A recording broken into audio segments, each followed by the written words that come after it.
ప్రభుత్వంలో 112 మంది అప్లై చేస్తే 111 మందికి అపాయింట్మెంట్ జరిగింది అధ్యక్ష.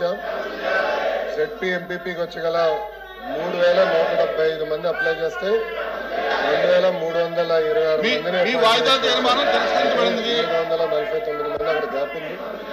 ఎంపీఎల్కి వచ్చి గల 154 మందికి 132 మంది నియమించాం, అంటే 22 మంది. టోటల్గా 872 మంది గ్యాప్ ఉంది అధ్యక్ష.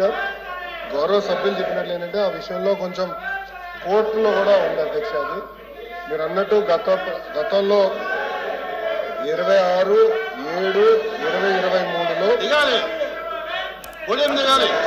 జియో వచ్చింది అధ్యక్ష. దాంట్లో ఏంటంటే 8th పాయింట్లో deceased government employees who succumb to Covid, అంటే కోవిడ్ లోనే చనిపోయిన వాళ్ళు గ్రామ వార్డ్ సచివాలయాలు 1 టైం మెజర్ కింద అంటే ఒకసారి చేయగలుగుతాం. అంటే కోవిడ్ కోసం ఎగ్జామ్షన్ ఇచ్చారు. అప్పుడు అదొకసారి మేము కూడా స్టడీ చేస్తున్నాం అధ్యక్ష.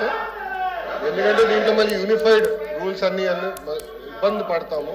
ఒక్కొక్కరిది ఒక్కొక్కటి ఉంది. అంటే మున్సిపల్ సెపరేట్గా ఉంటుంది, జెడ్పీ సెపరేట్గా ఉంటుంది, గవర్నమెంట్ సెపరేట్గా ఉంటుంది. యూనిఫైడ్ సర్వీస్ రూల్స్ అనేది మన దగ్గర ఎప్పుడు లేదు. సో ఒకసారి ఇది మనం స్టడీ చేయాల్సిన అవసరం ఉంది. లీగల్ ఇష్యూస్ కూడా ఉంటాయి అధ్యక్ష. ఇది ఎట్లా టేకప్ చేయాలనేది ఒకసారి డిపార్ట్మెంట్ డిస్కస్ చేసి వాళ్ళు కమ్ బ్యాక్.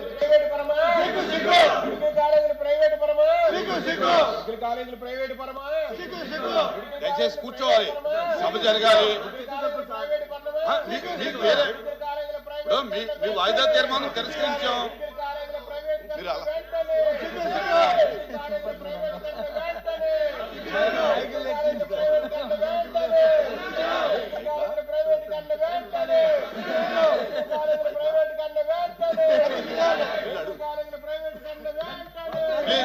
కూర్చోండి.